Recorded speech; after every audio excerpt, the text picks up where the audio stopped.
dentro desse corpo aqui, desse santuário, digamos assim.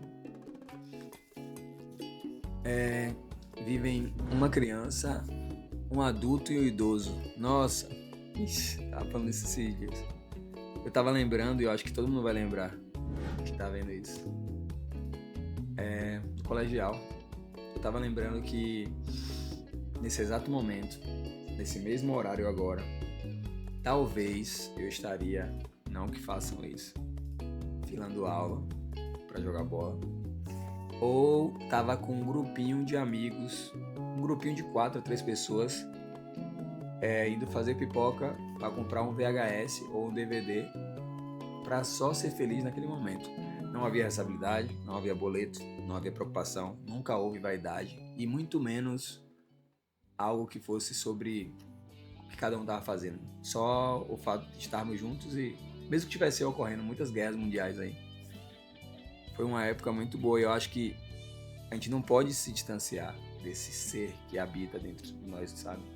Nossas crianças interiores, nossos adolescentes interiores, porque pode reparar, vai haver momentos de muita escuridão, de muitas trevas, pelo fato de termos despertado coisas que a gente desconhecia no decorrer do processo, como ansiedade, como compromisso, uma responsabilidade excessiva, nossos pais trazendo responsabilidades pra gente que nunca foram nossas, ou a gente visualizando grupos sociais que defendem coisas que no fim também não eram sobre o que a gente acredita, mas só porque a gente queria defender aquilo, por termos o coração bom, acabávamos sendo influenciados.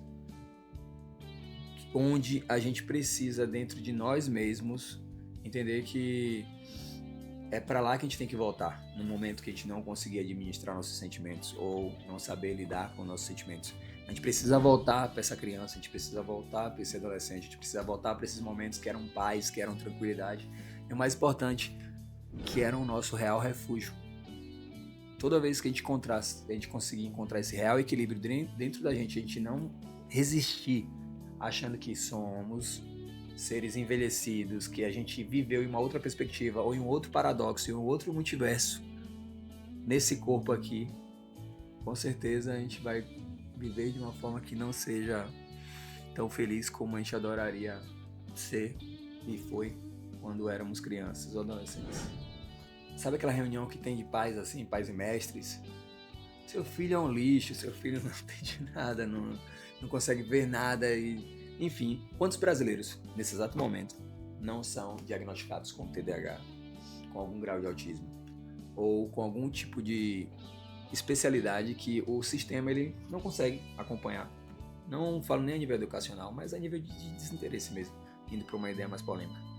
E essas pessoas deixaram de ser futuros cientistas, futuras celebridades, futuras pessoas que visualizavam aquilo como um sonho e tornavam reais apenas pelo trabalho árduo e pela oportunidade que lhe foi dada, sabe? Nossa, então, sei que é muito distante a gente conseguir ser astronauta ou piloto de caça, mas o mais longe que eu consegui ser foi, eu acho que, sentar numa poltrona de janela de avião e testemunhar o espaço da forma como eu conseguia ver o mundo, sabe? Olhando pela janela ali do avião. Então isso pra mim já é muito grande, sabendo de onde eu vim, o que eu sou e o que eu mesmo me tornando. Como você se imagina daqui a 25 anos, daqui a 30 anos, eu terei 60 e alguma coisa e tal. Eu acho que eu me imagino um velho bobo, risonho, brincalhão, que vai esquecer de todos os problemas da metade da idade e que vai estar na maior parte do tempo pescando, jogando bola, lesionando ali a fibra ali dos ossos porque da fragilidade que no fim eu vou ter. Mas toda vez que eu cair eu vou rir e vou lembrar que tudo que eu tô vivendo agora e como eu cheguei até esse momento me fizeram me sentir feliz, não pela conquista do todo, mas pela jornada, sabe? Por saber que aquela criança ainda habitava ali e que ela quer permanecer dessa forma até o fim dela, no dia que ela encontrar Deus e eu conhecer pela primeira vez. Nossa, eu tenho muita curiosidade sobre isso, velho. Da morte, assim, tipo, não, estraguei a parada aqui, né? Mas tudo bem. Porque a gente sempre se pergunta, nossa, e o que vem depois? Eu não pergunto a tal ponto, mas eu fico curioso para um dia poder falar assim, nossa, Deus, tô indo pros teus braços, quero te conhecer de outra forma hoje. Tô com saudade de você, quero te ver, te agradecer também. vida foi muito engraçada. Tenho essa vontade, sabe? A gente vive num mundo onde, lá atrás, a verdade era o que distanciava um do outro. E hoje, quando a gente fala a verdade, a gente é repugnado por aquilo. E as pessoas escolhem viver numa maquete, ou numa ideia ali filosófica, ou de proteção que o mundo não precisa ser verdadeiro. A gente tem que viver cada uma suas histórias a nível de proteção, a depender do grau psicológico da pessoa, onde hoje a gente tem que se moldar ao mundo atual para poder a gente ser sábio a não se expor tanto em redes sociais ou o que quer que seja, e proteger ao máximo isso. E o mundo que a gente tem hoje é um mundo comprado pelas inverdades.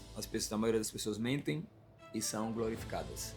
Mentem durante muitos anos e são ali idolatradas. E a pessoa que fala a verdade, ela vai se tornando uma pessoa solitária, isolada e todos os dias sendo imposta a uma condição de duvidar de si próprio pelo simples fato de ser verdadeiro e não conseguir viver da sua própria verdade.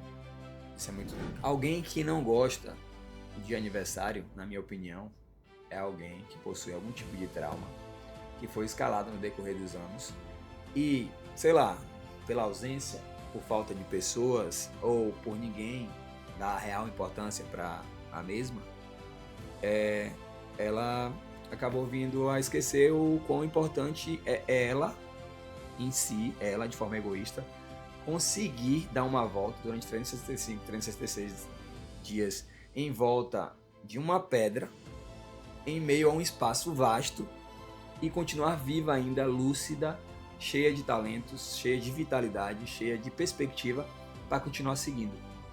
Eu acho que esse decorrer do processo, de qualquer que seja a pessoa que não goste, ou que venere, ou que ache importante aquele dia, aquele marco, sabe? Porque aniversário também é um marco. É você, pô, nossa, que rolê legal, mano. Eu dei uma volta em cima dessa pedra chamada Terra, em volta do Sol, que legal. A glória, ela vem, pô. A consideração, ela vem. Os amores, eles irão vir. E é capaz de se ver também e conseguir se enxergar não estando só nessas datas. Porque às vezes a gente não pode ter 10, 12, 8, 7 familiares não participando dos nossos parabéns ou do que a gente está vivendo.